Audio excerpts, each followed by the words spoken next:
மீண்டுமாய் உங்கள் ஒவ்வொருவரையும் கர்த்தராகிய இயேசு கிறிஸ்துனுடைய பரிசுத்த நாமத்தில் நாங்கள் வாழ்த்தி வரவேற்கிறோம். வாசித்த ஏசாயா 9வது அதிகாரத்தினுடைய 6வது வசனம் ரொம்ப ஒரு ஃபேமஸான வசனம். அதிலும் இந்த கிறிஸ்மஸ் அந்த காலங்களில் அநேக சபைகளில் கோடிக்கணக்கான பிரசங்கங்கள் கொடுக்கப்பட்டு தியானிக்கப்பட்ட ஒரு அற்புதமான ஒரு வசனம்.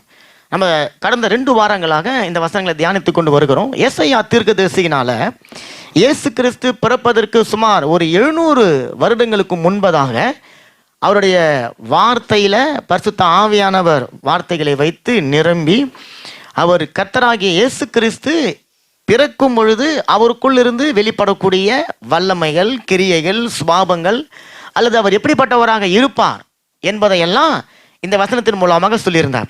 அப்போ நம்ம கடந்த 2 வாரங்களாக அதிசயமானவர், ஆலோசனை கர்த்தர் என்கின்ற 2 நாமங்களை குறித்து நம்ம தியானித்திருந்தோம். மொத்தம் அதில் 5 நாமங்களை அவர் எழுதியிருக்கிறார். அதில் 2 நாமங்களை பார்த்திருக்கிறோம். இன்றைக்கு 3வது ஒரு நாமமாகிய அவருடைய நாமம் வல்லமையுள்ள தேவன் என்கின்ற தலைப்பில் நம்ம இன்னைக்கு பார்க்க போகிறோம்.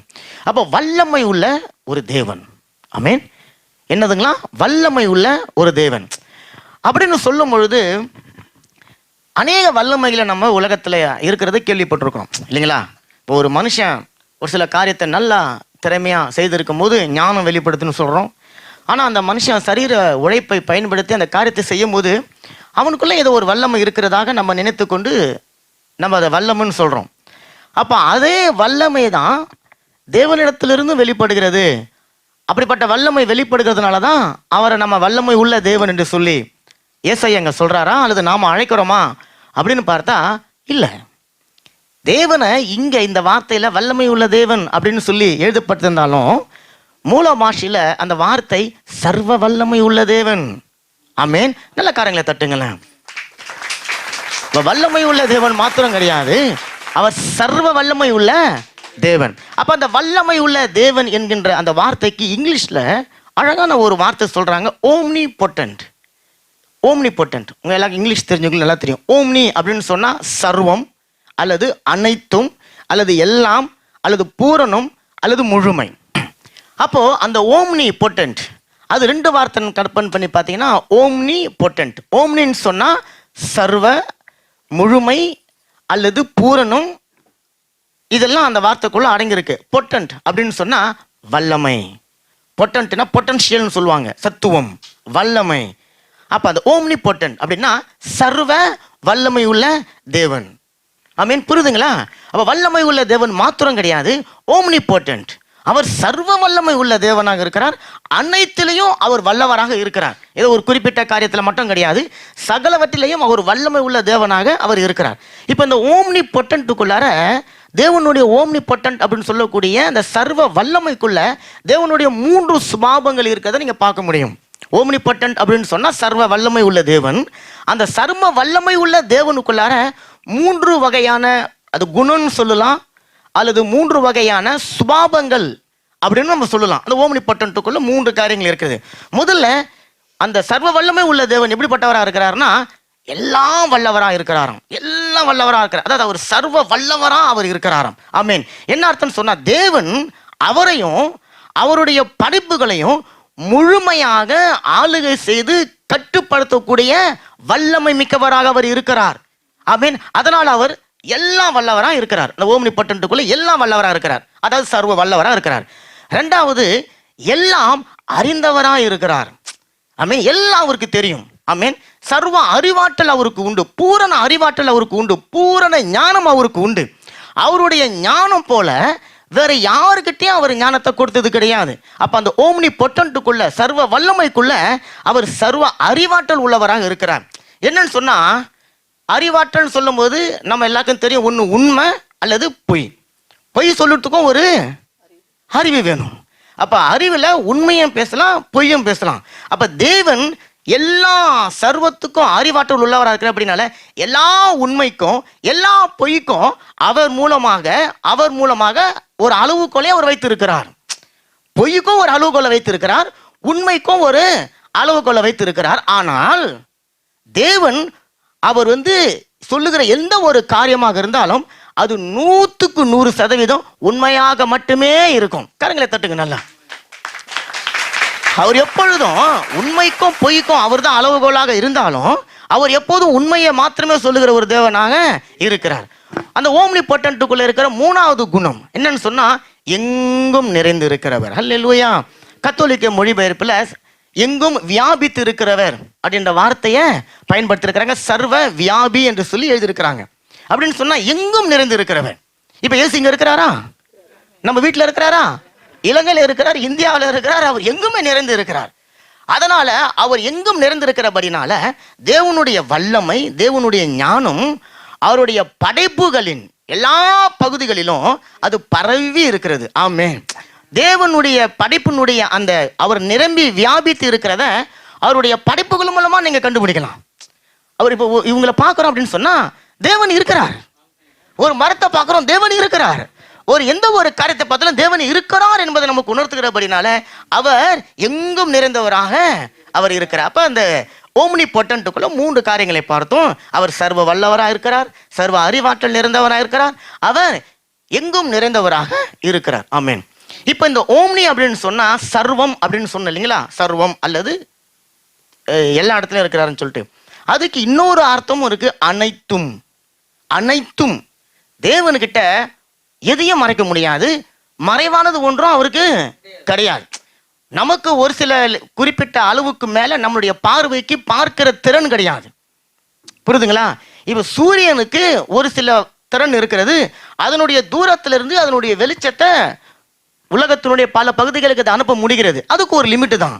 ஆனா தேவனுடைய பார்வைக்கு மறைவானது ஒன்றும் கிடையாது, அல்லது தேவனுக்கு தெரியாத காரியம் சொல்லிட்டு ஒண்ணுமே கிடையாது. அப்ப அனைத்தும் அறிந்தவர். அப்ப இந்த ஓம்னி பொட்டன்ட் அப்படின்ற வார்த்தைக்கு வேற ஒரு அர்த்தம் கண்டுபிடிக்கும் போது தேவன் அனைத்திலும் வல்லமை உள்ளவராக இருக்கிறார். ஆமென். அனைத்தையும் அறிந்தவராக இருக்கிறார். அனைத்து இடங்களிலும் அவர் இருக்கிறவராக இருக்கிறார். அல்லேலூயா. கரைகளை நல்லா தட்டுங்க, கரைகளை நல்லா தட்டுங்களேன். அப்ப அந்த சர்வ வல்லமை உள்ள தேவனுக்குள்ள இருக்கிற இந்த சுபாவம் வேற யாருக்கிட்டே இருக்க முடியாது.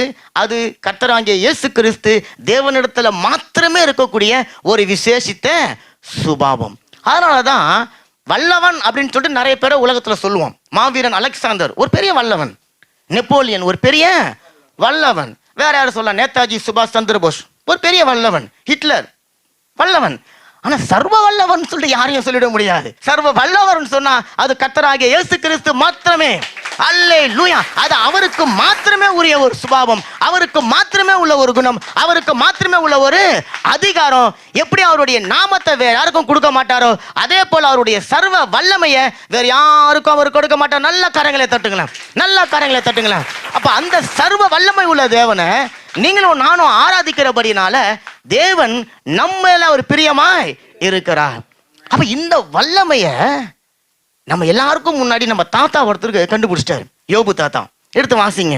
யோபு 42வது அதிகாரம் 2வது வசனத்துல அவர் என்ன சொல்றாரு பாருங்களேன். தேவனை குறிச்சு ஒரு பயங்கரமான வெளிப்பாட்டை சொல்றார். வாசிங்க. தேவரீர் சகலத்தையும் செய்ய வல்லவர், நீர் செய்ய நினைத்தது தடைப்படாது என்பதை அறிந்திருக்கிறேன். பாருங்க, இன்னைக்கு மகள் வர்ஷிப் பண்ணதுக்கு இந்த வசனம் எடுத்திருக்கிறாங்க. எனக்கு தெரியாது, ஆனா அதுதான் சொல்ல வந்தேன். தேவன் எப்படிப்பட்டவராக தன்னுடைய வாழ்க்கையில வெளிப்பட்டார் என்று சொல்லி யோபு தாத்தா அழகா எழுதியிருக்கிறார். என்னன்னா, தேவரீர் சகலவற்றையும் செய்ய வல்லவர், நீர் செய்ய நினைத்த காரியம் தடைப்படாது என்பதை அறிந்திருக்கிறேன். அதான் முக்கியம். தடைப்படாது நிறுத்தில்ல, தடைப்படாது என்பதை நான் அறிந்திருக்கிறேன். என்ன பாஸ்டர், அல்லது என்ன பிரதர், இந்த வசந்த டெய்லி தானே வாசிக்கிறோம், இல்லை என்ன பெரிய யோபு தாத்தா பெருசா கண்டுபிடிச்சிட்டாரு? உங்களுக்கு ஒரு கேள்வி வருது தானே? என்னன்னு சொன்னா, யோபுனுடைய வாழ்க்கையில, யோபுனுடைய வாழ்க்கை சூழ்நிலையில, அவருடைய குடும்ப பிரச்சனையில உலகத்துல இருக்கிற யாராலையும் ஒழுங்கப்படுத்த முடியாது என்ற ஒரு சூழ்நிலைக்கு தான் அவர் வந்திருக்கிறார். ஒருவேளை யோபுவை போல ஒரு பெரிய பணக்காரன் அந்த ஊர்ல இருந்தா கூட யோபு இழந்து போன பணத்தை கொடுத்து அவனுடைய வாழ்க்கையை மறுசீரமைச்சு இருக்க முடியும். ஆனா மரித்து போன பிள்ளைங்களை, சரீரத்தில் இருக்கிற வியாதிய குணப்படுத்திருக்க முடியாது. சரி, ஒரு பெரிய ஸ்பெஷலிஸ்ட் டாக்டர் அவர் நல்ல நியூயார்க்லாம் இட்டுன்னு போயிட்டு தாத்தாவை ஒழுங்கு பண்ணி கொண்டு வந்துட்டாலும் மரித்து போன பிள்ளைங்களை யார் கொடுக்க முடியும்? அப்ப அவர் சொல்றாரு, என்னுடைய இந்த வாழ்க்கையில நான் கடந்து கொண்டிருக்க இந்த சூழ்நிலையில முதல்ல எனக்கு ஒரு காரியம் தெரியுது. என்னன்னு சொன்னா, தேவன் எனக்கு ஏதோ ஒண்ணு செய்யணும்னு விரும்புறாருல்ல, முதல்ல அந்த காரியத்தை யாராலும் தடுக்க முடியாது. ஏன்னா மனுஷன் தேவனோடு போட்டியிட முடியாது, எதிர்த்து நிற்க முடியாது. எனக்கு ஒரு நஷ்டத்தை பிசாசு கொண்டு வரான், தேவன் ஒரு ஆசீர்வாதத்தை கொண்டு வராரு. மனுஷன் எனக்கு விரோதமா எதிர்த்து நிற்கிறான், சூழ்நிலைகள் எனக்கு விரோதமா போராட இருக்குது. இது எதுவா இருந்தாலும் உங்களுக்கும் எனக்கும் தான் அது தெரியாது. ஆனால் தேவனுக்கு அதனுடைய எல்லா முடிவும் தெரியும், அவருக்கு முதலும் தெரியும் பாருங்க. அப்ப அவன் சொல்றான், என் தேவன் முதல்ல தான் படைத்த தன்னுடைய சகல சிருஷ்டிகள் மேலையும் பூரணமான ஆளுகையை செலுத்த அவருக்கு வல்லமை இருக்கிறது. அதை ஒருவனும் தடுக்க முடியாது. ரெண்டாவது, அவர் என்னுடைய வாழ்க்கையில எதையோ ஒன்றை செய்ய அவர் விரும்புறாருல்ல, அதை என்னால தடுக்க முடியாது. காரணம், அவர் பூரண வல்லமை மிக்கவரா இருக்கிறாரு. நான் பலவீனனா இருக்கிற. நல்ல கரைகளை தட்டுங்களேன். இது ஒரு பெரிய வெளிப்பாடுங்க, ஒரு பெரிய வெளிப்பாடு. முதல்ல ஒரு காரியம் புரிஞ்சுக்கணும், நம்மளால ஒண்ணுமே செய்ய முடியாது. ஏதோ நீங்க ஒரு இன்ஃபீரியாரிட்டி காம்ப்ளெக்ஸ்ல போறதுக்காக சொல்ல வரல. என்னால உங்களால செய்யக்கூடிய காரியங்களை நம்மளால செய்ய முடியும், எல்லாத்தையும் என்னால உங்களால செய்து ஜெயித்து விட முடியாது. அப்ப எனக்கு ஒரு விரோதமான காரியம் வருது, எனக்கு ஒரு ஆபத்து வருது, எனக்கு ஒரு விபத்து வருது, ஒரு தோல்வி வருது, அல்லது எனக்கு வேலை ஸ்தலத்தில் எதிர்த்து நிற்கிறாங்க, குடும்பத்தில் எதிர்த்து நிற்கிறாங்க, அது எனக்கு தான் தெரியாது. அல்லது அந்த சண்டை போடுற மனுஷனுக்கு கூட ஒரு 10 நிமிஷம் முன்னாடி கூட தெரியாது எனக்கு எதிர்ப்பு அவன் பேசணும்னு சொல்லிட்டு. ஆனா தேவன் ஆதியும் அந்தமுமாய் அவர் இருக்கிறார். அவர் தான் துவக்கமும் அவர் தான் முடிவுமா இருக்கிறார். இந்த சூழ்நிலையினுடைய வாழ்க்கையில அனுமதிப்பதுக்கு கூட அவருடைய வல்லமை நிமித்தம் தான். கரங்களை தட்டுங்களை நல்லா, நான் சொன்ன உங்களுக்கு புரியும். எந்த ஒரு எதிர்மறையான சூழ்நிலை இந்த வாழ்க்கையில வந்தாலும் அதை என் தேவனால தீர்க்க முடியாது என்பதாக கிடையாது, அதை தீர்க்க முடியும். அந்த சூழ்நிலையில அவருடைய வல்லமையை உங்களுக்கு விளங்கப்படுத்த போறாரு. அதனால அந்த சூழ்நிலை உங்களுக்கு அவர் அனுமதிக்கிறார். ஆமென். அப்ப அவன் சொல்றான், தேவரீர் முதல்ல நீங்க எல்லாத்தையும் செய்ய முதல்ல வல்லமை உள்ளவர். ஒருத்தவனும் உங்களை ஏன்னு கேட்க முடியாது, எதிர்த்து நிற்க முடியாது. அவன் கொடுத்தா ஏன் கொடுத்தீங்கன்னு கேட்க முடியுமா? முடியாது. எடுத்தா ஏன் எடுத்தீங்கன்னு எடுக்க முடியாது. அதனால தான் அவன் சொல்றான், கர்த்தர் கொடுத்தார், கர்த்தர் எடுத்தார். அப்ப அவருக்கு தன்னுடைய பிள்ளைகளுடைய வாழ்க்கையில தன்னால உருவாக்கப்பட்ட தன்னுடைய சாயல்ல இருக்கிற மனுஷனுடைய வாழ்க்கையில ஒன்றை கொடுக்கவும் ஒன்றை எடுக்கவும் அவருக்கு பூரணமான அதிகாரம் இருக்குது. எந்த மனுஷனும் அதை எதிர்த்து நிற்க முடியாது. ரெண்டாவது, அவன் சொல்றான், அவர் என்ன செய்ய நினைக்கிறார், அவர் என்ன செய்ய உங்க வாழ்க்கையில விரும்புறார், அவர் எதை கொடுக்க விரும்புகிறார், எதை எடுக்க விரும்புகிறார், எதை உங்களுக்கு தாமதப்படுத்த விரும்புகிறார், எதை உங்களுக்கு துரிதப்படுத்த விரும்புகிறார், அதை யாரும் தடுக்க முடியாது என்பதை நான் அறிந்து கொண்டேன். ஆமென். கரங்களை தட்டுங்களேன். அதனாலதான் அவ்வளோ சூழ்நிலைகளுக்கு மத்தியிலையும் அவர் புலமாம இருந்தான். அவன் தேவனை வசனம் சொல்லி தன்னுடைய உதடுகளினால தேவனை அவர் தூஷிக்கவே இல்லையாம், குறை சொல்லவே இல்லையாம். தன் வாயினால ஆண்டவரை குறித்து ஒரு தப்பான வார்த்தை கூட அவன் சொல்லல. நம்மள எடுத்து பாருங்களேன், ஏதோ ஒரு நமக்கு எதிர்ப்பான ஒரு சூழ்நிலை நம்ம என்ன பண்றோம், ஆண்டவரே என்னென்ன கைவிட்டீரோ, என்னென்னை மறந்தீரோ, ஏன்னு நீங்க பாராத முகத்தை இருக்கிறவரை போல இருக்கிறீரோ, ஏன் எனக்கு மட்டும்தான் இந்த பிரச்சனை, ஏன் எனக்கு மட்டும்தான் இந்த தொழில், பக்கத்து வீட்டுக்காரங்க நல்லா இருக்குது, இப்படியே நம்ம சொல்லி நிற்கிறோம். ஆனா யோபுவை போல உங்களுக்கு எனக்கும் வாழறதுக்கு ஒரு செகண்ட் வாய்ப்பு கிடைச்சா கூட எப்படி ஒரு 1000 முறை நம்ம தேவனை தூஷித்து ஜீவனை விட்டுட்டு இருப்போம் இல்லைங்களா? ஏன்னா யோபுக்கு தேவனுடைய சர்வ வல்லமையை குறித்து ஒரு பயங்கரமான வெளிப்பாடா அவன் பெற்றுக்கொண்டான். இப்ப யோபு தாத்தா தான் அப்படி சொல்லிட்டாரு. நம்ம அப்பா ஒருத்தக்கிறாரு தாவீது, அவர் யோபுக்கு சளைத்தவர் கிடையாது. அவர் ஒரு வசனம் சொல்றாரு, எடுத்து வாசிங்க. சங்கீதம் 115:3. Somme 115:3. Notre Dieu est au ciel, il fait ce qu'il veut. Amen. அவர் ஒரு ரகசியத்தை கண்டுபிடிச்சார். என்ன தெரியுங்களா? நம்முடைய தேவன் பரலோகத்தில் இருக்கிறார். கரங்களை தட்டுங்களேன், நல்ல கரங்களை தட்டுங்களேன். நம்முடைய தேவன் பரலோகத்தில் இருக்கிறார், தமக்கு சித்தமான யாவையும் செய்கிறார். தாவீதுக்கு ஒரு பெரிய வெளிப்பாடு என்னன்னா, எனக்கு உதவி செய்கிறவர், என்னை தூக்கி எடுக்கிறவர், என்னுடைய சூழ்நிலைகளின் மத்தியில் எனக்கு பலன் தருகிறவர், என் வியாதி படுக்கையை மாற்றுகிறவர், எதிரிகளோடு கூட போராடி ஜெயத்தை கொடுக்கிறவர் இந்த பூமியில இருக்கிறவர் கிடையாது. அவர் மனுஷன் போல உட்கார்ந்து இருக்கிறவர் கிடையாது. அவர் பரலோகத்தில் இருக்கிறார். அவருக்கு என்ன சித்தமோ அதை பூமியில செய்யறாரு. அதை ஒருவனாலும் தடுக்க முடியாதியா அப்படின்னு சொல்லி அவர் இங்க விசுவாசத்தை பேசுறாரு. கரங்களை தட்டுங்களேன்.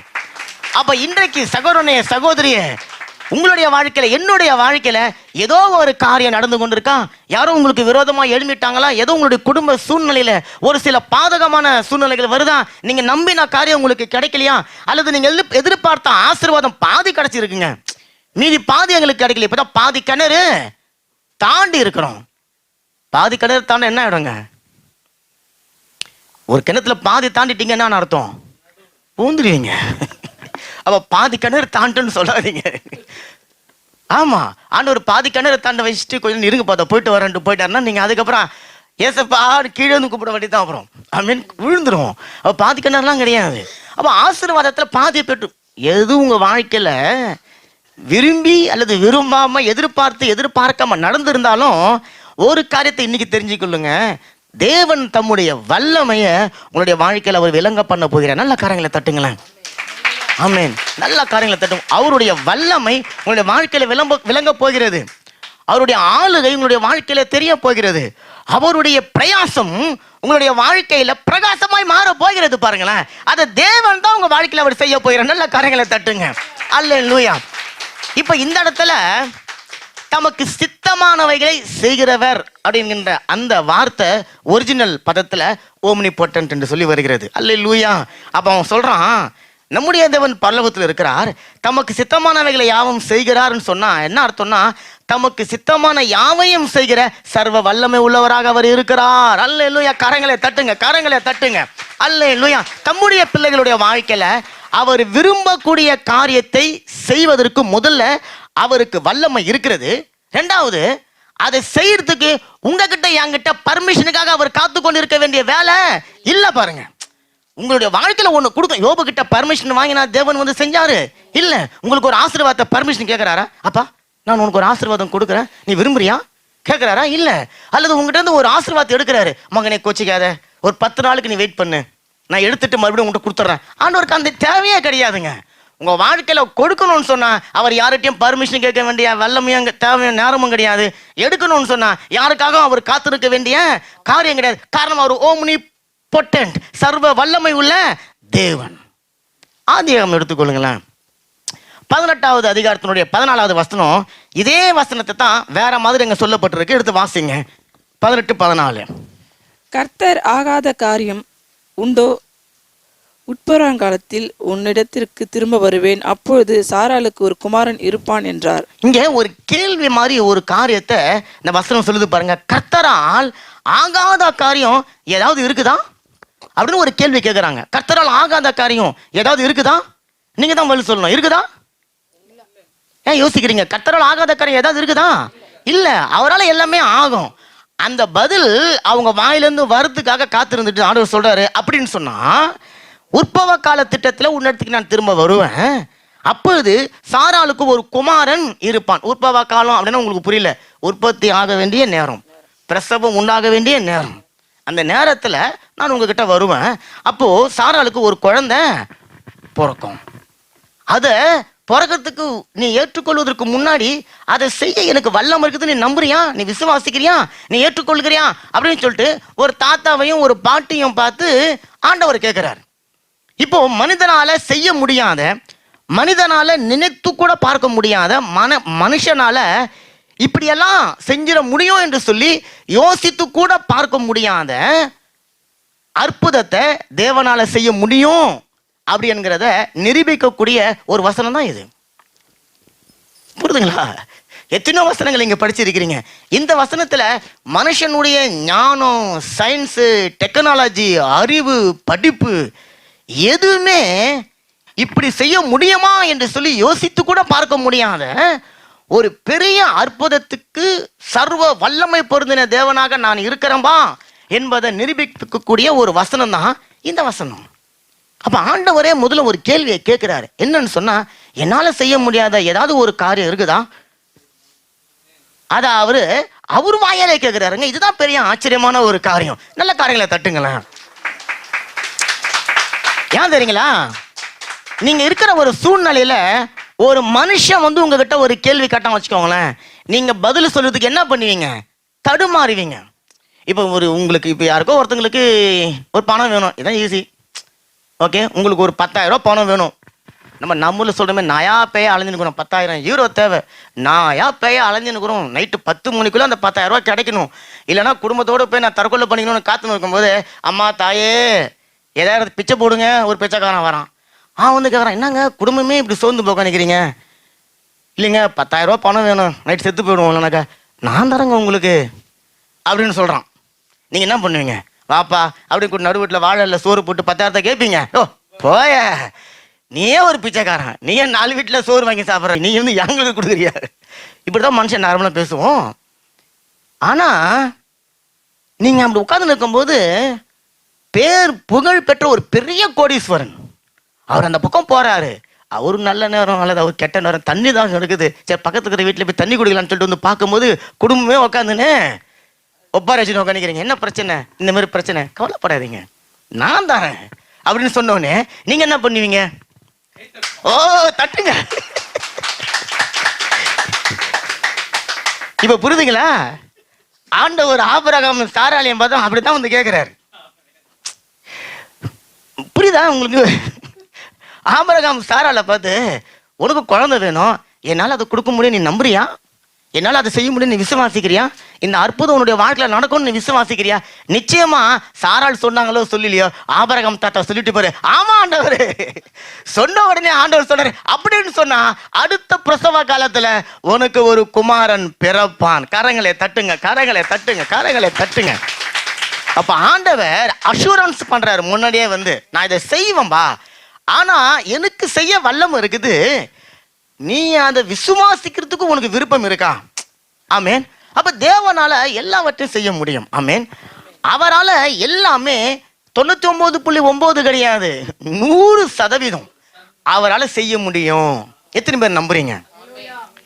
ஆனா வேதம் இயேசுவால அல்லது தேவனால 100% செய்ய முடியும் என்பதை மாத்திரம் போதிக்கல, அவரால் செய்ய முடியாத காரியமும் இருக்குது.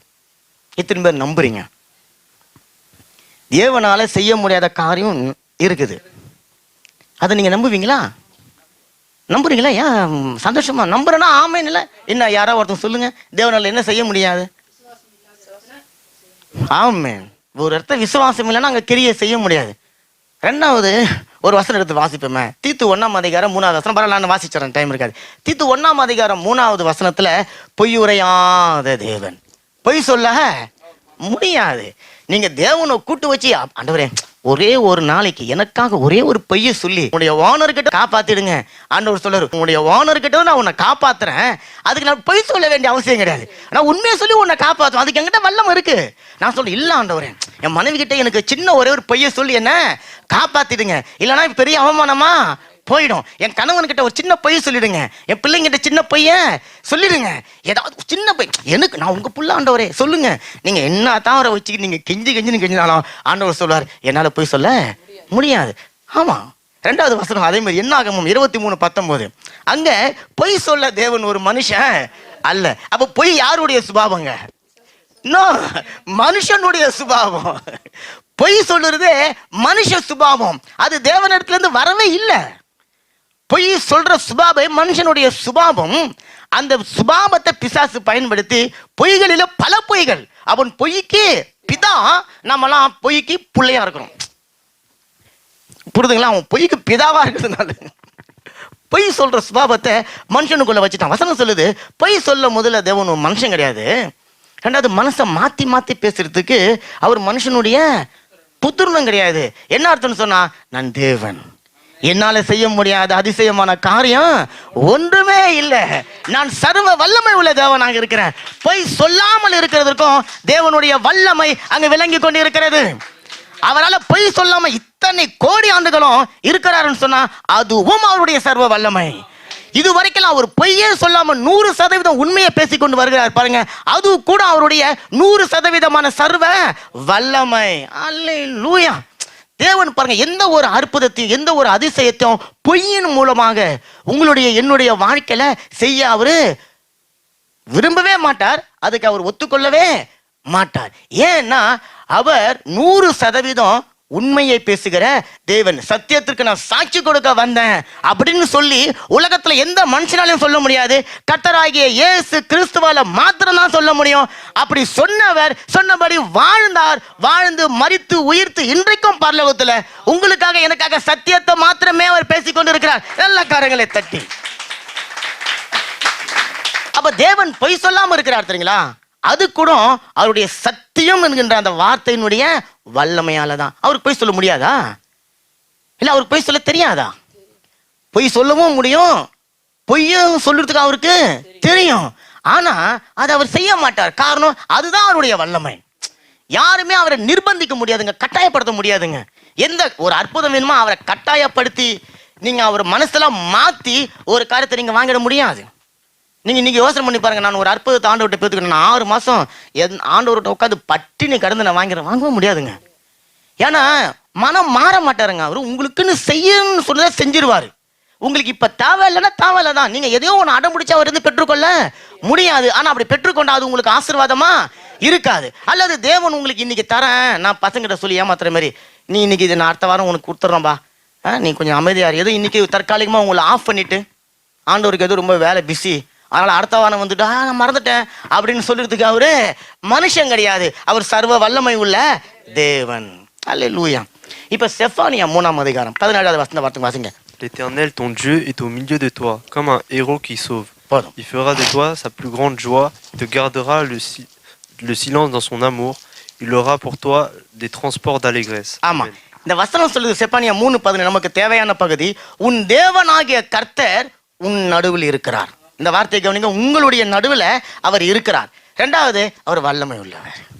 ஆமென். நிறைய காரங்களை தட்டிட்டு இருக்கணுமே. அல்லேலூயா. உங்க நடுவுல யாரோ கணவனோ மனைவியோ பிள்ளைங்களோ யாரும் கிடையாது. உங்க நடுவுல முதல்ல தேவன் இருக்கிறாராம். எக்ஸ்ட்ரா ஒரு இன்ஃபர்மேஷன், அவர் வல்லமை உள்ளவர். 2வது இன்ஃபர்மேஷன், அவர் ரட்சிக்கிறவர். ஆமென். ரட்சிக்கிறவர்னு சொன்னா ஏதோ இங்க பாருங்க ஞானஸ்தானம் வாங்குற காரியம் கிடையாது. பாதுகாக்கிறவர், காப்பாத்துகிறவர். அப்ப ஆண்டவர் சொல்றாரு, நான் சர்வ வல்லமை உள்ள தேவன், நான் உன் கூட இருக்கிறேன், நான் உன்னை காப்பாத்துவேன், நான் உனக்கு தேவையான நேரங்களில உதவி செய்து நான் உன்னை மீட்டு கொள்வேன் அப்படின்னு சொல்லி ஆண்டவர் சொல்றாரு. அப்ப தேவன் பாருங்களேன், உங்க நடுவுல ஏன் நடுவுல அவர் இருக்கணும்னு சொன்னா, சர்வ வல்லமை உள்ள தேவன் சாதாரண மனுஷனுக்குள்ள வந்து தங்கிவிட முடியுமா? நம்ம பார்த்தோம் அவர் அதிசயமானவர் பார்த்தோம். மனுஷனுக்குள்ள பாவம் இருக்கு. அந்த பாவமான மனுஷனுக்குள்ள பரிசுத்தமுள்ள தேவன் வந்து தங்கி தரித்திருக்க முடியாது. என்ன பண்றாரு? முதல்ல அந்த மனுஷனை தன்னோட ரத்தத்தினால கழுவுறார். கழுவி தான் வந்து வாசம் செய்ய விரும்பக்கூடிய ஒரு ஸ்தலமாக அந்த மனுஷனை மாத்துறார். மாத்திட்டு அப்படியே விட்டு போனா இவன் மனசு மாறிடுவன், மறுபடியும் பாவத்துக்கு போயிடுவான். அதனால அவனுக்குள்ளே நானே போய் தங்கி டேரா போட்டுறேன், அவனை எனக்கு நான் பத்திரத்துல எழுதி பதிஞ்சு ஏன் நான் சொந்தமா வச்சுக்கிறேன் அப்படின்னு சொல்லிட்டு ஆண்டவர் வந்து தங்கிட்டார். அதிசயமான தேவன். இப்ப இங்க பாக்குறோம், வல்லமை உள்ள தேவன் உங்க நடுவுல இருக்கிறாங்களாம். உங்களுக்குள்ள இல்ல, உங்க நடுவுல இருக்கிறான்றாரு. எப்படி முடியும் அப்படின்னு சொன்னா வசனம் சொல்லுது, அவர் சர்வ வல்லமை உள்ள தேவன். நான் கொஞ்ச நேரத்துக்கு முன்னாடி சொன்னேன், தன்னுடைய பிள்ளைகளுடைய வாழ்க்கையில எதையோ ஒண்ணு செய்யறதுக்கு அவர் உங்ககிட்ட என்கிட்ட பர்மிஷன் கேட்க வேண்டிய அவசியம் இல்லை. அவர் உங்க நடுவுல இருக்கிறார். அவர் வல்லமை உள்ளவராக இருக்கிறார். உங்களுக்கு ஒரு விரோதமான காரியம் வருதுன்னு சொன்னா அவருக்கு தெரியாம உங்களுக்கு வந்துடாதுங்க. நல்ல காரியங்களை தட்டுங்களா. உங்களுக்கு எதிராக ஒருத்தமா ஒரு அம்பை எய்றான்னு சொன்னா அதை பார்த்துட்டு தேவன் அது நல்ல கை குத்திருட்டோம், குத்தி வெளியே வந்துட்டோம், அப்புறம் நான் அற்புதம் செய்யறேன் அப்படிலாம் கிடையாது. வசனம் சொல்லுது, அவன் எவ்வளவு வேகமா அதை அடிக்கிறானோ தேவன் அதை தன்னுடைய வலது கரத்தினால அதை தட்டி விடுகிற தேவனாக இருக்கிறார். அப்ப வல்லமை உள்ள தேவன் அல்லேலூயா உங்க மத்தியில ஏன் மத்தியில வந்து தங்கியிருக்கிறார் தெரியுங்களா? எதன் அடிப்படையில? நீங்க நான் அவருடைய புள்ள தான். ஆனா வேற எதன் அடிப்படையிலன்னு சொன்னா அவ்வளவு வல்லமைகளும் ஞானமும் நிறைந்த தேவன் நம்முடைய மத்தியில வந்து தங்கியிருக்கிறார் தெரியுங்களா? சகோதரர் சொன்னது போலதான் அது அவருடைய பூரணமான அன்பு. ஆமென். அவர் அன்புங்க. பரலோகத்துல இருக்கிறார், பூலோகத்துல இருக்கிற மனுஷனை கண்ணோக்கி பார்க்கிறார். எல்லா மனுஷனும் பாவம் செய்து தேவ மகிமை அற்றவர்களாக போயிட்டாங்க. தன்னை தேடுகிற உணர்வுள்ளவன் ஒருவனும் இல்லதான். ஆனாலும் யாரோ ஒருத்தவன் இயேசுவேன்னு சொல்லி தன்னுடைய சூழ்நிலைகள் மத்தியில் கூப்பிடறான்ல, அவன் கூப்பிடுவதற்காக காத்து கொண்டு இருக்கிற தேவன் டொபுக்குன்னு ஓடி வந்துடுறாரு. ஓடி வந்து அந்த மனுஷனுடைய பக்கத்துல உட்காந்து, நான் இருக்கிறேன், நான் தோல்வியில் நின்று கொண்டு இருக்கிறேன். ஆண்டவர் சொல்றாரு, பயப்படாத, திடனுக்கோள், நான் உன் கூட இருக்கிறேன். காரங்களை தட்டுங்க, காரங்களை தட்டுங்க. இந்த பாடல் சொல்லுது பாருங்க, நான் வியாதியில படுத்து கொண்டு இருக்கிறேன். ஆண்டவர் சொல்றாரு, மகளே திடனுக்கோள், நான் உனக்கு சுகம் கொடுக்கிறேன், நீ ஜெயம் கொள்வாய், என்னோட ரத்தம் உனக்கு சுகத்தை கொடுக்கிறது, எழுந்திரு வா என்று சொல்லி கர்த்தர் உங்களை தேற்றுறார். ஆமென். நீங்க ஒரு பெரிய பிரச்சனை நெருக்கடியில் இருக்கிறீங்க, ஆண்டவர் சொல்றாரு பயப்படாதே, திகையாத, நான் உன்னுடைய தேவன், நான் உனக்கு தேவையான காரியங்களை செய்து உன்னை நான் மீட்டுக்கொள்ள போகிறேன். ஆமென். அப்போ ஒரு பாவியான மனுஷனுக்குள்ளார தேவன் தங்கி இருக்கிறது அதிசயம் தான். ஆனா அந்த அதிசயத்தை அவருடைய அன்பினால மட்டும்தான் செய்யறார். கரங்களை தட்டுங்களேன். 100% அன்பை உங்களால என்னால தேவனுக்கு கொடுக்கவே முடியாது. எப்பவுமே எந்த நேரத்திலையும் 100% அன்பை நான் தேவனுக்கு கொடுக்குறேன்னு சொல்லிட்டு ஒரு மனுஷன் சொல்ல முடியாது. ஆனா தேவன் 100% அன்பை உங்களுக்கு மாட்டம் கிடையாதுங்க, பாவிக்கு அவர் கொடுக்கிறவரா இருக்கிறாங்க. கரங்களை தட்டுங்களேன். அவர் பாரபட்சம் இல்லாதவர். ஆமென். அவரிடத்துல வந்த ஒருவனையும் அவர் புறமே தள்ளினது கிடையாது. அதனால தான் அவருக்கு பூரண அழகுள்ளவர் மாத்திரமல்ல, பூரண அன்புள்ளவரும் அவரு. அதனால தான் அவர் இன்றைக்கும் சர்வ வல்லவராக அவர் இடுக்கிறார் பாருங்க. அல்லேலூயா. தன்னுடைய சர்வ வல்லமை உள்ள தேவனாக அவர் வெளிப்படுகிறது மாத்திரமல்ல, அந்த மனுஷனுக்குள்ளார அவர் தங்கி வாசம் செய்ய விரும்புகிறவராக தேவன் இருக்கிறார். இப்போ நல்லா நீங்க பார்த்துக்கொள்ளுங்களேன். தேவன் தான் படைத்த தன்னுடைய படைப்புகளுக்கு ஒரு சில வல்லமைகளாக கொடுத்திருக்கிறார். சூரியனுக்கு ஒரு வல்லமை இருக்கு, சூரியன்கிட்ட யாருமே நெருங்க முடியாது. நிலவுக்கு ஒரு வல்லம் இருக்கு. காற்று பாருங்க, காற்றுக்கு இன்னைக்கு யாரும் தடை போட முடியாதபடிக்கு காற்று பெரிய வல்லமை உள்ளதா இருக்கிறது. கடல் அலை பயங்கர வல்லமையா இருக்குது, நீர் வல்லமையா இருக்குது, நெருப்பு வல்லமையா இருக்கு. அப்போ இவைகள் எல்லாம் மனுஷனுடைய சக்திக்கு அப்பாற்பட்ட வல்லமை உள்ளதாக இருக்கிறது. இவைகளுக்குள்ளார வல்லமையை வச்சார ஒருத்தர், அவரு எவ்வளவு வல்லமை உள்ளவரா இருப்பார். இந்த சூரியனை தன்னுடைய வாயினால வார்த்தையினால சும்மா அப்படியே ஜஸ்ட் லைக் தட் சொல்லிட்டு பண்ணாருங்க ஆண்டவர்.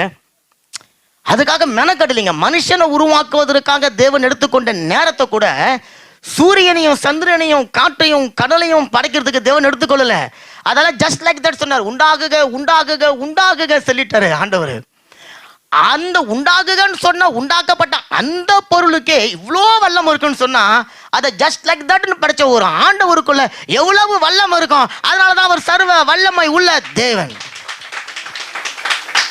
இப்ப நல்லா கவனிச்சுக்கோங்களேன். இது எல்லாம் இவ்வளோ வல்லமையா இருந்தாலும் இவைகளையும் ஆண்டு கொள்ள தன்னுடைய பிள்ளைகளுக்குள்ள தேவன் அதைவிட பெரிய வல்லமையை வச்சிருக்கிறார். நல்ல கரங்களை தட்டுங்களேன். அதனாலதான் இங்க இருந்து கண்ணுக்கு தெரியாத தூரத்துல இருக்கிற ஏதோ ஒரு நட்சத்திரத்துக்கு இவன் ஆராய்ச்சி பண்ண போறான், பூமியினுடைய ஆழத்துக்கு போறான், காற்றை அவன் கண்ட்ரோல் பண்ண பல காரியங்களை கற்றுக்கொள்கிறான். தன்னுடைய சொந்த ஆண்டவர் கொடுத்த ஞானம் அல்லது தன்னுடைய சொந்த அறிவை பயன்படுத்தி மற்ற மனுஷனால செய்ய முடியாத பிரமிக்கத்தக்க பெரிய பெரிய காரியங்களை அவன் செய்து கொண்டிருக்கிறான். அதற்கு அவனுக்கு வல்லமை தேவை.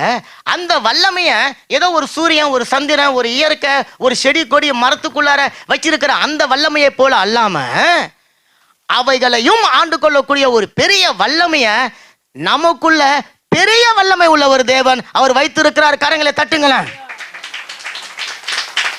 இப்ப நான் ஏன் சொன்னா சூரியன் கிட்ட இருக்கிற பெரிய வல்லமையை விட ஒரு மனுஷனுக்குள்ள பெரிய வல்லமை இருக்கிறது எப்படிங்க, ஏன்னு கண்டுபிடிச்சிங்களா? சூரியனுக்கு தன் படைச்ச தேவன் யாருன்னு தெரியாது. சூரியனுக்கு நன்மை தீமை தெரியாது. சூரியனுக்கு நல்லது கெட்டது தெரியாது. சூரியன் தான் படைத்த நோக்கத்தை நிறைவேற்றிட்டு போயிடும். ஆனா மனுஷன் அப்படி கிடையாது. அவன் நல்லது தீமை அறியணும், நல்லது கெட்டது தெரியணும், பாவம் பரிசுத்தம் தெரியணும், தன்னை உண்டாக்கின தேவன் யார் என்று சொல்லி தெரியணும், தன்னை உண்டாக்கின தேவனை வணங்கணும்னு சொல்லி தெரியணும், அவருக்காக தான் உண்மையா வாழணும் என்று சொல்லி அவனுக்கு தெரியணும், அந்த தேவன் வைத்திருக்கிற பாதையில வழியில தான் நடக்கணும் என்பது அவனுக்கு தெரியணும். அதற்கு மற்றவைகளுக்குள்ள இருக்கிற ஒரு வல்லமை போதாது. இதற்காக தேவன் ஒரு விசேஷித்த வல்லமையை மனுஷனுக்குள்ள வைச்சிருக்கிறார். நல்ல காரியங்களை தட்டுங்களேன். அதனாலதான் பாருங்க ஏசாயா 52:1 சொல்லுது, எழும்பு. ஆமே, எழும்பு சூரியனே எழும்பு, எழும்பு சந்திரனே எழும்பு, எழும்பு நட்சத்திரமே எழும்பு, எழும்பு அலையே எழும்பு கிடையாது. வசனம் சொல்லுது, எழும்பு எழும்பு சீயோனே, உன்னுடைய வல்லமையை தரித்துக்கொள், நான் உனக்குன்னு ஒரு வல்லமையை கொடுத்திருக்கிறேன்.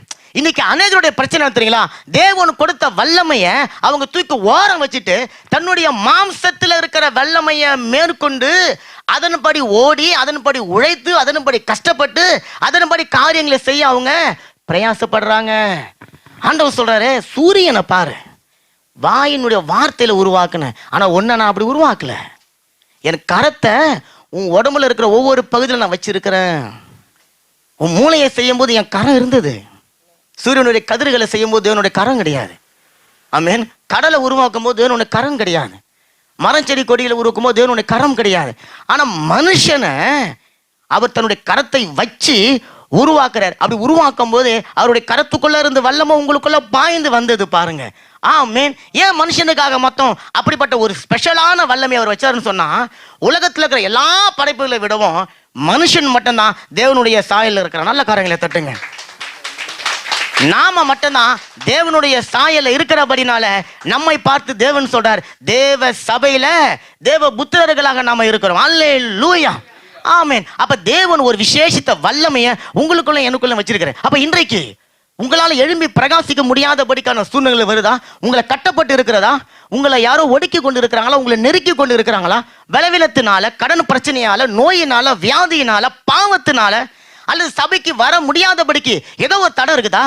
ஆண்டவர் சொல்றார், அந்த தடை தான் நீங்க சோர்ந்து போயிருக்கிற ஒரு இடம். ஆண்டவர் சொல்றார், என்னுடைய வல்லமைய நான் உனக்குள்ள வச்சிருக்கிறேன். இந்த வல்லமை சாதாரண வல்லமை கிடையாது, சர்வ வல்லவருடைய வல்லமை. அப்ப நீ மகனே மகளே நீர் எழும்பு என்று சொல்லி ஆண்டவர் சொல்றார். கரங்களை நல்லா தட்டுங்களேன். அப்போ இந்த வல்லமை எப்பத்தம்மா செயல்படும்? இந்த வல்லமை யாருக்கு தம்மா செயல்படும்? நான் எழும்பணும்னு சொல்லி விரும்புறான் பாருங்க.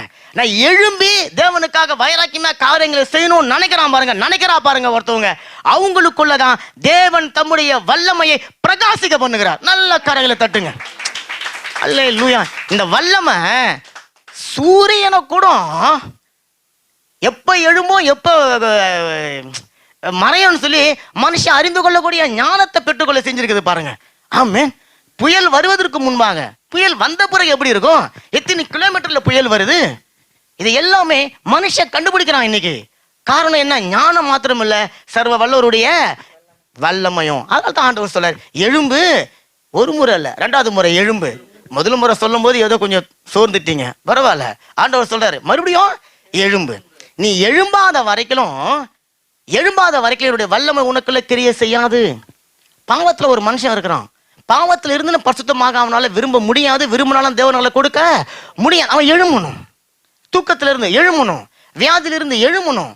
பாவத்துல இருந்து எழுமணும். கடன் பிரச்சனை இல்லை. நீ கடன்ல உட்கார்ந்து இருக்கிற வரைக்கும் கடன் பிரச்சனை மாறாது. நீ எழும்ப விரும்பணும். அப்ப எழுமணும். தேவன் சொல்றார், எழும்பு எழும்பு, உன்னுடைய வல்லமைய தரித்துக்கொள். தரித்துக்கொள்ளுதுன்னு அர்த்தம் போட்டுக்கொள்ளணும். டெய்லி ட்ரெஸ் போடுறது போல தேவனுடைய வல்லமையை நீங்க போட்டுக்கொள்ளுங்க. அந்த வல்லமை தான் அக்னி அஸ்திரங்களை உங்க மேல வராதபடிக்கு காத்துக்கொள்ளக்கூடியதாக இருக்கிறது. அந்த அஸ்திரம் உங்களை அழிக்காதபடிக்கு உங்க மேல ஒரு ஆடையை போல அந்த வல்லமை இருக்கிறபடினால ஆண்டவர் சொல்ற, அதை நீ தரித்து கொள்ளணும். நீ ஒரு நாள் அதை நீ அழித்து போட்டுறாத, அதை நீ கைட்டு போட்டுறாத, அதை ஒவ்வொரு நாளும் நீ தரித்து கொண்டு இரு என்று சொல்லி ஆண்டவர் சொல்றார். விசுவாசிச்சு நல்ல காரியங்களை தட்டுங்களா. இப்போ தேவனுடைய வல்லமையை குறித்து நம்ம எல்லாருக்கும் புளிச்சு போன ஒரு காரியம் தான் ஆதியாகமம் 17ஆம் அதிகாரம். நீங்க 1 to 22 வரை முதல்ல ஒரு காரியம் நல்லா தெரிஞ்சுங்களேன். இன்னைக்கு கொடுக்குற அந்த பிரசங்கம் கூட தேவனுடைய வல்லமையை 100% சொல்லிவிட முடியாது. ஆமென். எத்தனை பேருக்கு புரியுதுங்க? இந்த செய்தியை ஒரு 1 hourல தேவனுடைய வல்லமை அப்படின்னு சொல்லிட்டு போதிச்சிட முடியாது. அவர் ஆலோசனை கர்த்தர் போதிச்சிட முடியாது. அவர் அதிசயமானவர் போதிச்சிட முடியாது.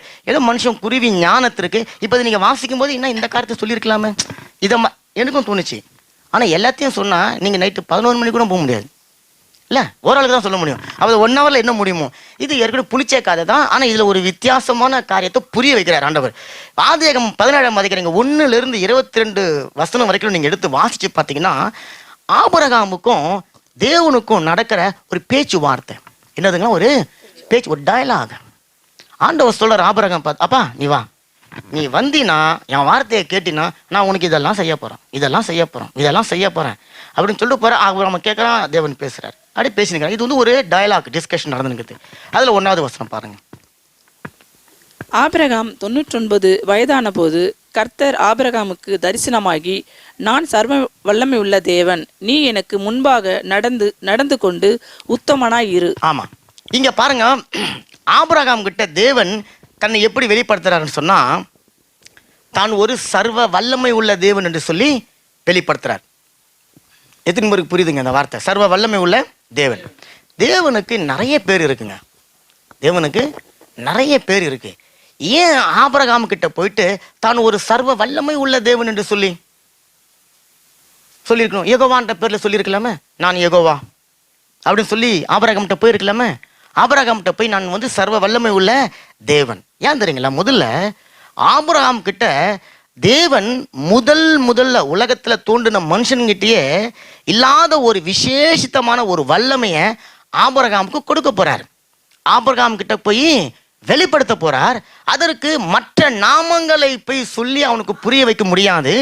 உன்னுடைய வாழ்க்கையில நான் செய்ய போகிற ஒரு அற்புதம், அது ஒரு அதிசயத்திற்கு என்னுடைய சர்வ வல்லமை உனக்குள் வந்து கிரியை செய்யணும். அப்போதுதான் அந்த வல்லமையினால உன்னுடைய வாழ்க்கையில ஒரு அற்புதம் நடக்கும் என்று சொல்லி தன்னுடைய 100% வல்லமையோடு தேவன் வர்றார். ஒரு மனுஷங்கிட்ட தேவன் வந்து பேசும்போது பாதி வல்லமையை வச்சுட்டுலாம் வந்துட மாட்டார். 100% வல்லமையோடு வரார். அதுல உங்களுக்கு எத்தனை சதவீதம் தேவை அது யாருக்கு தெரியும்? அவருக்கு தான் தெரியும். இப்ப ஆபிரகாமுக்கு தன்னுடைய 100% வல்லமையை கொடுத்துடல தேவன். 100% வல்லமை உள்ள சர்வ வல்லமை உள்ள தேவனாக வரார். வந்து ஆபிரகாமை சந்திக்கிறார். நான் சர்வ வல்லமை உள்ள தேவன், நான் உனக்கு ஒரு அற்புதம் செய்ய போறேன், நீ எனக்கு முன்பாக நடந்து உத்தமனா இரு. அப்ப ஆபிரகாமுடைய வாழ்க்கையில தேவன் தம்முடைய வல்லமையை விளங்க பண்ணவும், ஆபிரகாமுக்கு முதல்ல தான் ஒருவர் மட்டும்தான்பா வல்லமை உள்ள தேவன் என்பதை அவன் அறிந்து கொள்ளணும். காரணம், ஆபிரகாம் தேவனை அறியாதவன். அவன் வந்து ஒரு புறஜாதி. அவன் விக்கிரகங்களை செய்து கொண்டு இருந்தவன், கர்த்தரை அறியாதவன். அவனை தேவன் பெயர் சொல்லி அழைத்து கொண்டு வந்துட்டாரு. இப்ப கொண்டு வந்துட்டு அவங்ககிட்ட சில காரியங்களை பேசி கொண்டு இருக்கிற. அப்ப அவனுக்குள்ள தன்னுடைய வல்லமையை வெளிப்படுத்தணும். ஒண்ணு. ரெண்டாவது, அவனுக்குள்ள இருக்கிற வல்லமையை அனல் மூட்டணும். அவனுக்குள்ள இருக்கிற வல்லமையை எழும்ப பண்ணணும். அவனுக்குள்ள இருக்கிற வல்லமையை ஆக்டிவேட் பண்ணணும். இப்ப இந்த போன் இருக்கு. இந்த போன்ல நீங்க என்னத்தான் 100% சார்ஜ் இருந்தாலும், 100% உங்களுக்கு ஸ்டாக் இருந்தாலும், இந்த போனை எடுத்து நீங்க பேசணும்னு சொன்னா இந்த போனுக்கு என்ன வேணும்? ஒரு சிம் கார்டு வேணும். அந்த சிம் கார்டு ஆக்டிவ் பண்ணணும். ஆக்டிவேட் பண்ணப்படலன்னு சொன்னா நீங்க என்னத்தான் ஒரு ஐபோன் வச்சு 20 கோடி ரூபாய்க்கு போட்டு ஒரு ஐபோன் வாங்கினா கூட அதுல உங்களுடைய சிம் ஆக்டிவேட் பண்ணாம இருந்தா அதனால எந்த பயனும் இல்ல. அதே போலதான் 100% வல்லமையோடு தேவன் வந்து ஆபிரகாமை சந்திச்சாலும் ஆபிரகாமுக்குள்ள இருக்கிற வல்லமை ஆக்டிவேட் பண்ணப்படணும். அந்த வல்லமை ஆக்டிவேட் பண்ணப்படலன்னு சொன்னா தேவனுடைய 100% இல்ல, கோடி சதவீதமான வல்லமை வந்தாலும் அது ஆபிரகாமுக்கு ஒன்றும் தெரியாது. அதனுடைய பலன் தெரியாது, அதனுடைய பயன் தெரியாது. அப்ப ஆண்டவர் அவனுக்குள்ள அந்த வல்லமையை ஆக்டிவேட் பண்ண விரும்புகிறார். எப்படி தெரியுங்களா? எனக்கு முன்பாக நீ நடந்து எப்படி இருக்கணுமா? உத்தமனா இருக்கணும். ஆபிரகாம் ஏதோ 99 வயசுல தேவன் பரிதாபப்பட்டு அவங்க கண்ணீர் விட்டு கதறி அழுதாங்க, அதனால போய் குழந்தைய கொடுத்துடல. வாக்குத்தத்தம் இதுக்கு முன்னாடியே பண்ணிட்டார். ஆனா வாக்குத்தத்தம் தாமதம் ஆகிறதுக்கு ஆபிரகாம் கிட்ட உத்தமத்துல ஏதோ ஒரு தவறு இருக்கு, உண்மைத்தனத்துல ஏதோ ஒரு தவறு இருக்கு. ஆண்டவர் சொல்றார், நான் சர்வ வல்லமை உள்ள தேவன். என்னால 99 தாத்தா வயசுக்கு உள்ள உனக்கும் உன்னுடைய ஆயா வயசு உள்ள உன்னுடைய மனைவிக்கும் குழந்தைய கொடுக்க முடியும்.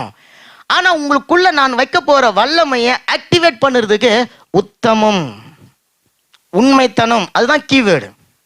அப்போ உங்களுக்கு நான் ஒரு ஆசீர்வாதம் கொடுத்த போது உங்களுக்குள்ள இருந்த உண்மைத்தனம், ஒரு வாக்கு தத்துவம் கொடுத்த போது உங்களுக்குள்ள இருந்த உண்மைத்தனம், ஒரு ஆசீர்வாதத்தை பெற்றுக்கொண்ட போது உங்களுக்குள்ள இருந்த உண்மைத்தனம் இன்னைக்கு இருக்குதா? உங்களுக்குள்ள இன்னைக்கு இருக்குதுன்னு சொன்னா அப்போ உங்களுக்குள்ள உத்தமம் இருக்குது.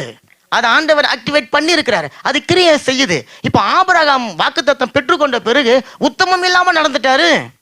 இப்ப ஆண்டவர் சொல்றாரு, என்னுக்குள்ள சர்வ வல்லமை இருக்குது, நான் உனக்கு வெளிப்படுத்துறேன். ஆனாலும் அந்த சர்வ வல்லமைய உன்னுடைய வாழ்க்கையில நீ விளங்க பண்ண உத்தமத்தை நீ இழந்து கொண்டு இருக்கிற. அதனால நீ உத்தமனாய் எனக்கு முன்னாடி நடந்துரு. இப்போ நடந்தாரு அங்க, நமக்கு தெரியும் எல்லாருக்கும், தேவன் அவனுக்கு வாக்குத்தத்தம் பண்ணிட்டார். இப்ப அவனுக்குள்ள இருக்கிற வல்லமைய அனல் மூட்டணும். அப்ப இன்னைக்கு சகோதரனே சகோதரியே, உங்களுடைய வாழ்க்கையில கூட அனல் மூட்டுவதற்காக சில தாமதங்கள், சில குறைவுகள், சில நெருக்கங்கள், சில கண்ணீர், சில கவலை, சில எரிச்சல், சில கோபம், சில ஆத்திரம், சில இயலாம, சோர்வு, படுக்க, இது எல்லாமே வந்து கொண்டு இருக்கிறது இல்ல. ஏன்னா இதெல்லாம் உங்களுடைய வல்லமையை டீஆக்டிவேட் பண்ணி கொண்டு இருக்கு. அப்ப அது டீஆக்டிவேட் பண்ணி கொண்டு இருக்குதுன்னு சொல்லி உங்களுக்கு தெரியல. ஆண்டவர் சொல்றாரு, நான் வல்லமையை கொடுக்க ஆயத்தமா உங்ககிட்ட வந்து இருக்கிறேன், நீ ஆக்டிவேட் பண்ணணும். இப்ப ஆபிரகாம் ஆக்டிவேட் பண்ணாரு. அங்க ஆபிரகாமுக்கும் சாராளுக்கும் குழந்தை பிறந்தது. அல்லேலூயா. அப்ப வந்து வாக்குத்தத்தம் கொடுத்தாரு தெரியுங்களா, அவர் யாரு? உபாகமம் 10:17.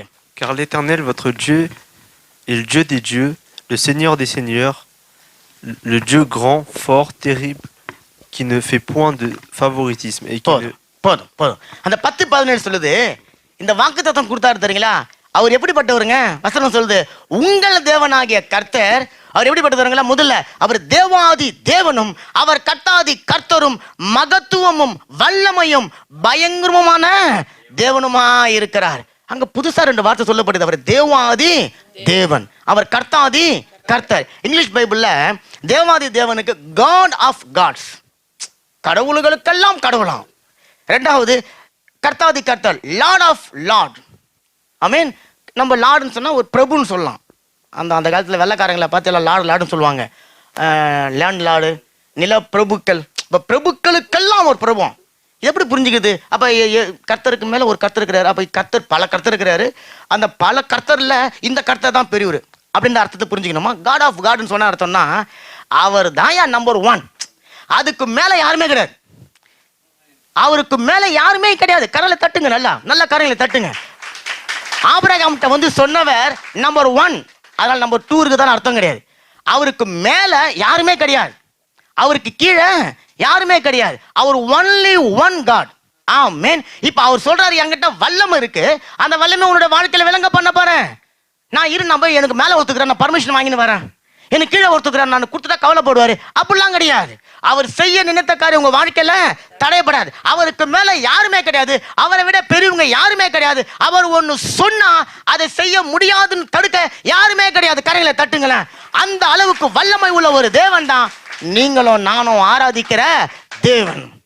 அவர் உங்களுக்கு ஒன்னு சொன்னா அதை செய்து முடிக்கிறதுல 100% அவர் உண்மைத்தனம் உள்ளவராக இருக்கிறார். அப்ப அந்த தேவாதி தேவன், அந்த ராஜாதி ராஜனை உங்களுடைய வாழ்க்கையில நீங்க எப்படித்தம்மா எதிர்பார்க்கணும்? என்னுடைய வாழ்க்கையில நான் விரும்புகிறதை விட என் தேவன் விரும்புகிற காரியம் என்னுடைய வாழ்க்கையில 100% செய்து முடிக்க அவருக்கு வல்லமை உண்டு. நான் இழந்து போனதை மாத்திரம் எனக்கு திரும்பி கொடுக்கிறவர் கிடையாது. நான் இழந்து போனதை பல மடங்கு திருப்பி கொடுத்து நீங்க நினைக்காத, நீங்க கேட்காத, நீங்க எதிர்பார்க்காத ஆசீர்வாதங்களை உங்களுக்கு கொடுக்கக்கூடிய ஒரு தேவன். தலை குடிந்த இடத்துல உங்கள் தலையை நிமிர்ந்து நடக்க வைக்கக்கூடிய தேவன். சோர்ந்து போன இடத்துல உங்களை பலனோடு சிங்கத்தை போல சீறி பாயமடிக்கு பலன் கொடுக்கிற ஒரு தேவன். நல்ல கரங்களை தட்டு கர்த்தருக்கு நன்றி செலுத்துங்க. அப்படிப்பட்ட ஒரு தேவனை தான் நீங்க ஆராதிக்கிறீங்க. ஆபிரகாம்கிட்ட ஒன்றுமே கிடையாதுங்க. ஆபிரகாம்கிட்ட ஒண்ணுமே கிடையாது. ஆண்டவர் சொல்றார், நான் உன்னை பெரிய ஜாதியாக போறேன், நான் உன் பேரை பெருமைப்படுத்த போறேன், உனக்குள்ள இருந்து ஜாதிகள் புறப்பட போகிறது, வானத்தை பாரியா, அது போல உன் பிள்ளைங்க இருக்கும். இந்த ஆள் யாருங்க? இந்த ஆள் யாருங்க? இல்ல, 0, ஒண்ணுமே கிடையாது, ஒண்ணுமே இல்லை. திரும்பி பார்த்தா வயசான ஒரு பொண்டாட்டி முட்டு வலி காயில் வலியா நடந்து வருது. ஏங்க இதோ இருங்க வரேன், ஆண்டவர் சொல்ல உன்னை பெரிய ஜாதி ஆக்குவேன். அந்த அம்மா சிரிக்குது, எங்கயா பெரிய ஜாதி? ஒரு ஜாவுக்கே வழி கிடையாது, இல்லை ஜாதிக்கு எங்க வலிக்குது? அது முட்டைக்கு வலி கால் வலியான 90 வயசு ஆயிடுச்சு, அதுக்கும் அப்படித்தானே தாங்கி நடந்து வருது. ஆபிரகாம் ஏதோ கோலை வச்சுன்னு போயிட்டாரு. ஆண்டவர் சொல்றாரு, வா பாரு, அதை பாரு, இதை பாரு, அப்படி பாரு, இப்படி பாரு. ஆபிரகாமுக்குள்ள ஆக்டிவேட் பண்றாரு. ஆண்டவர் பாருங்க, அவனுக்கு ஒண்ணுமே இல்லாத போது அவனை கொடுத்த பெரிய தரிசனங்கள், பெரிய திட்டங்கள். அதாங்க அவன் ரூமு போட்டு யோசனை பண்ணா கூட அவனும் அவன் பொண்டாட்டியும் என்ன யோசனை பண்ணியிருப்பாங்க? அதிகபட்சம் 2 பேரும் உட்காந்து ரூமு போட்டு ஆனா உபவாசமே இருக்கிறாங்க. அப்போ 1 வருஷம் உபவாசம் இருந்தா கூட என்ன கேட்டிருப்பாங்க? யாரா சொல்லுங்களேன். ஒரே ஒரு பிள்ளைய கொடுங்க தான் கேட்டிருப்பாங்க. அவங்க 1 வருஷம் உபவாசம் இருந்தாலும் சரி, 100 வருஷம் உபவாசம் இருந்தாலும் ஆண்டவர்கிட்ட, ஏன்னா அவங்களுக்கு தெரியும் இதுவே எனக்கு இல்லை, ஒத்த புள்ளி தான் கேட்டிருப்பாங்க. ஆண்டவர் கூட சொல்ற, கம் இவா, அதை பாரு, இதை பாரு, அங்க பாரு, மண்ணை பாரியா, நட்சத்திரத்தை பாரியா, இதாயா அவங்க புள்ள ஆக்டிவேட் பண்ண விரும்புகிறார். இன்னைக்கு நிறைய கிறிஸ்தவங்க ஆக்டிவேட் பண்ணப்படாம இருக்கிறோம். புது சிம்மு தான், புது ஃபோன் தான், ரிசர்வ்லாம் சூப்பரா இருக்கு, சிக்னல்லாம் சூப்பரா இருக்கு, ஆக்டிவேட் பண்ணல. ஏன்னா பாஸ்வேர்டு மறந்துட்டுக்கிறீங்க எல்லாரும். என்ன வீடு மறந்துட்டீங்க? ஆமா, என்னத்தான் ஐபோன் 50 லட்சத்துக்கு வாங்கினா கூட பாஸ்வேர்டு தெரியாட்டினா நீங்க வச்சுக்கின்னு முடிச்சு நிற்கணும். பாஸ்வேர்டை மறந்துட்டோம். ஆண்டவர் சொல்றாரு பாஸ்வேர்டு என்ன தெரியுங்களா? என்ன சொன்னாங்க ஆண்டவர்? பாஸ்வேர்டு இல்ல, பாஸ்வேர்டு என்னதுங்க? எனக்கு முன்பாக நடந்து 2 முதல்ல உத்தமனா நடக்கணும்னு சொல்ல, எனக்கு முன்பாக நீ நடந்து உத்தமனாயிரு. அதான் பாஸ்வேர்டு. எனக்கு முன்பாக நடந்து உத்தமனாயிரு. 4 லெட்டர் வந்துச்சா? உங்க போனுக்கு எத்தனை பாஸ்வேர்டுங்க? 4 போட்டீங்களா? அப்ப இனிமேல் உங்களுடைய போனை, உங்க வாழ்க்கையில போனை ஆக்டிவேட் பண்ணுறதுக்கு, ஓகே, அப்போ உங்களுடைய வாழ்க்கையை ஆக்டிவேட் பண்ணதுக்கு 4 பாஸ்வேர்டு. எனக்கு முன்பாக நடந்து ஊத்தோம்னா இரு மேட்டு முடிஞ்சிச்சு. அந்த இரு வந்து எக்ஸ்ட்ரா 5வது வார்த்தை, அது வந்து வலிது என்டர் பண்ணுறதுக்கு. ஆமீன். அப்போ புரியுதுங்களா? இப்போ ஆபிரகாம் பார்த்து ஆண்டவர் சொல்றேன், இப்போ ஆபிரகாம் தன்னுடைய உத்தமத்தை இழந்ததுனால தேவனுடைய ஆசீர்வாதத்தை பெற்றுக்கொள்ள அவனுக்குள்ளார ஒரு தடை இருக்கு. அதை ஆண்டவர் ஆக்டிவேட் பண்ணி இப்போ அவனுக்குள்ள தன்னுடைய வல்லமையை கொடுத்து அவன் குழந்தையை பெறும்படிக்காக கிரியை செய்கிறார். ஆமென். இப்போ நமக்கு டைம் இல்லை, நான் ரொம்ப ஷார்ட்டாக சொல்லிடுறேன், இன்னும் எடுக்க வேணாம். யாத்திராகமம் 6ஆம் அதிகாரத்தை நீங்கள் எடுத்து வாசிச்சு பார்த்தீங்கன்னா அதில் 2வது 3வது வசனம், தேவன் மோசையை நோக்கி, நான் யெகோவா சர்வ வல்லமை உள்ள தேவன் என்னும் நாமத்தினால் நான் ஆபிரகாமுக்கும் ஈசாக்குக்கும் யாக்கோப்புக்கும் தரிசனமானேன். ஆனாலும் யெகோவா என்னும் என் நாமத்தினாலே நான் அவர்களுக்கு அறியப்படவில்லை. இங்க ஆண்டவர் மோசே கிட்ட ஒரு விளக்கத்தை கொடுக்கிறார், ஒரு எக்ஸ்பிளிகேஷன் கொடுக்கிறார். என்ன தெரியுங்களா? உனக்கு நான் ஒரு பேர்ல அறிமுகமாக இருக்கிறேன். என்னென்ன பேர்ல அறிமுகமானாருங்க மோசே கிட்ட ஆண்டவர்? 3ஆம் அதிகாரம் நீங்க 14வது வசனத்தை எடுத்து நீங்க வாசிச்சு பார்த்தீங்கன்னா, நான் முதல்ல அவன் கேட்குறான், என்ன நீங்க அனுப்புறீங்களா ஆண்டவர்? நான் என் சொந்த ஜனங்க கிட்ட போறேன், எல்லா ஜனங்களும் எல்லாம் பெரியவங்க, அவங்க வந்து உன்னை யார்ப்பா அனுப்புதுன்னு கேட்டா நான் அவங்க கிட்ட என்ன பேர் சொல்லணும்? ஆண்டவர் சொல்றாரு, நான் முதல்ல இருக்கிறவராகவே இருக்கிறேன் என்று சொல்லி, இருக்கிறேன் என்ற நாமமுடையவர் உன்னை அனுப்புறான்னு சொல்லு. அந்த இருக்கிறேன் அதுதான் யெகோவா. யெகோவான்னா இருக்கிறேன், இருக்கிறவராகவே இருக்கிறேன், இருக்கிறேன் என்ற நாமத்தை யெகோவா. இப்ப ஆண்டவர் சொல்ற, நான் உனக்கு இருக்கிறேன் என்கின்ற நாமத்துல அறிமுகமான, ஆனா ஆபிரகாமுக்கு ஈசாக்குக்கு யாக்கோப்புக்கு நான் இந்த பேர்ல அறிமுகமாகல, அவங்களுக்கு வேற ஒரு பேர்ல அறிமுகமான. அது என்ன பேர் தெரியுமா? சர்வ வல்லமை உள்ள தேவன். இதை எதுக்கு வேலை மனுக்கிட்ட மோசடி சொல்றா தெரியுங்களா? 3ஆம் அதிகாரத்துல சொல்லிட்டார், யெகோவான்னு பேர் சொல்லிட்டார். இவன் போறான், போய் இஸ்ரவேல் மூப்பட்ட சொல்றான், அவனுங்க இவன் ஏத்துக்கல. ஃபார்மன் கிட்ட போறான், அந்த ஆளு கேட்கறான், கர்த்தரா யார் அது? நான் அவரை அறியவே இல்லை. எடுத்து வாசிப்போம் 5ஆம் அதிகாரம் 2வது வசனம், அதே யாத்திராகமம் 5:2 டக்குன்னு வாசிங்க. அதற்கு பார்வோன், நான் இஸ்ரவேலை போகவிட கர்த்தரின் வார்த்தையை கேட்கிறதற்கு அவர் யார்? நான் கர்த்தரை அறியேன். அவன் சொல்றான், நீங்க யாரோ யெகோவான்ற பேர்ல வந்து என்கிட்ட சொல்றீங்களே, அவர் வார்த்தையை கேட்டு நான் நடக்கிறதுக்கு முதல்ல அவர் யாரு? எனக்கு அவருக்கு எந்த சம்பந்தமா இல்ல. 2வது அவர் யாருன்னு எனக்கு தெரியாது. இப்படின்னு சொன்ன உடனே ஆண்டவர் சொல்ற மோசே கிட்ட வந்து, அவன் அப்படி சொல்லிட்டான்ல, இப்ப அவங்கிட்ட நான் யாருன்னு நான் உன்கிட்ட காட்ட போறேன். அவங்கிட்ட இப்போ நீ யெகோவா என்ற நாமத்துல போகாத, சர்வ வல்லமை உள்ள தேவன் நாமத்துல நீ போ. என்னுடைய வல்லமைய பார்வோன் இவங்க எல்லாம் பார்க்கும்படிக்கு என்னுடைய சர்வ வல்லமையினுடைய வல்லமைய நான் எகிப்து தேசத்தின் மேல விளங்க பண்ண போறேன். அதனால பார்வோன் ஒரு காரியம் செய்ய போறான், நான் தான் கர்த்தர் என்று சொல்லி அவன் வாயினால் அவன் அறிக்கை பண்ண போகிறான். நல்ல காரங்களை தட்டுங்களேன், நல்ல காரங்களை தட்டுங்களேன், நல்ல காரங்களை தட்டுங்க. மோசே யெகோவா என்கிற நாமத்தோடு போய் போராடுறாரு, எதிர்த்து நிற்கிறான் பார்வோன், எதிர்த்து நிற்கிறான் அந்த இஸ்ரவேல் பிரபுக்கள். இப்ப ஆண்டவர் சொல்றாரு, நீ இந்த நாமத்தினால போவாத, இனி என்னுடைய வல்லமையை நான் விளங்க பண்ண போறேன். என்னுடைய பெரிய வல்லமையை நான் எகிப்து தேசத்தில் இருக்கிற எல்லாருக்கும் விளங்க பண்ணி, நான் தான் சர்வ லோகத்துக்கும் ஒரே மெய்யான தேவன் என்பதை நான் விளங்க போகிறேன் என்பதனால நீ என்னுடைய நாமம் சர்வ வல்லமை உள்ள தேவன் என்ற நாமம் என்பதை நீ அறிந்து கொள். அந்த நாமத்தினாலதான் உன்னுடைய முற்பிதாக்களை நான் சந்தித்து ஆபிரகாமுடைய வாழ்க்கையில இல்லாததை நான் இருக்கிறத போல அழைத்தேன். இன்னைக்கு உன்னுடைய வாழ்க்கையிலையும் இல்லாத வெற்றியை, இல்லாத ஜெயத்தை, இல்லாத அதிசயத்தை, அற்புதத்தை நான் செய்ய போகிறேன். நான் சர்வ வல்லமை உள்ள தேவன். அல்லேலூயா. ஏன் ஆபிரகாம் ஈசாக்கு யாக்கோபுக்கு அவர் யெகோவான்ற பேர்ல தரிசனம் ஆகல தெரியுங்களா? அதை நீங்க தெரிஞ்சுக்கோங்க. அதை மட்டும் ஷார்ட்டா சொல்லி முடிப்போம். நல்லா கவனிங்களேன். இன்னைக்கு நீங்க பார்க்குற இஸ்ரவேல் கோத்திரத்தினுடைய, இஸ்ரவேல் சந்ததியினுடைய அஸ்திபாரம் யாருங்க? பேஸ்மெண்ட் யாருங்க? ஆபிரகாம். இவ்வளோ பெரிய இஸ்ரவேல் தேசத்துக்கு அஸ்திபாரமா இருக்கிறவரு ஆபிரகாம், அவருடைய மகன் ஈசாக்கு, அவருடைய மகன் யாக்கோபு. அப்ப அந்த அஸ்திவாரம் பேஸ்மெண்ட் ஸ்ட்ராங்கா இருக்கணும். இப்போ ஒரு ஓட்டு வீடு கட்டுறோம், ஒரு அஸ்திபாரம் போடுறோம், அதுக்கு ஒரு ஸ்டாங்கு போடுவோம். ஒரு 2 மாடி வச்சு வீடு கட்டுறோம், அதுக்கு எந்த ஸ்டாங் போடுவோம்? ஓட்டு வீடு கட்டின அளவுக்கு ஸ்டாங்கு போட மாட்டோம், கொஞ்சம் ஸ்டாங். ஒரு 100 மாடி கட்ட போறோம், அதை விட ஸ்ட்ராங்கா போடணும். அதை தான் ஆண்டவர் அங்க செய்யறாரு. ஆபிரகாம் ஏதோ ஒரு மனுஷன் செத்து மண்ணோட மண்ணா போக கூட கிடையாது, சந்ததிகளின் சந்ததிகளின் சந்ததிகளின் தகப்பனாக மாற போறவன். ஈசாக்கு யாக்கோபு சந்ததிகளின் தலைவனாக இருக்க போறவன். ஜாதிகள் புறப்பட போகிறாங்க, ராஜாக்கள் புறப்பட போறாங்க, லேவியர்கள் புறப்பட போறாங்க. இன்னும் என்னென்ன கோத்திரங்கள் இருக்கிறதோ அத்தனை கோத்திரங்களும் இவர்களுக்குள்ள இருந்து வெளியே வர போறாங்க.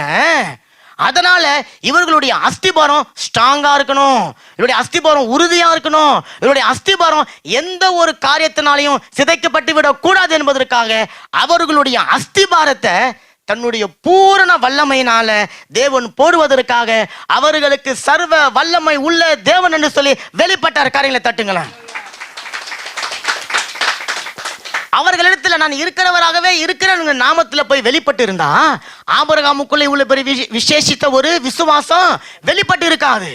அவன் இருக்கிறவராகவே இருக்கிற என்ற தேவனை அறிந்து கொண்டு பெரிய காரியங்களை அவனுடைய வாழ்க்கையில பெற்றுக்கொண்டு இருக்க முடியாது. அப்ப தேவன் அவனுக்கென்று ஒரு விசேஷித்த நாமத்தோடு போய் அவனை சந்திக்கிறார், சர்வ வல்லமை உள்ள தேவன். அப்ப இன்றைக்கு உங்களுடைய சூழ்நிலையில, உங்களுடைய பிரச்சனையில எனக்கு வெளிப்பட்ட நாமத்தோடு வந்து அவர் உங்களை சந்திக்க போறது கிடையாது.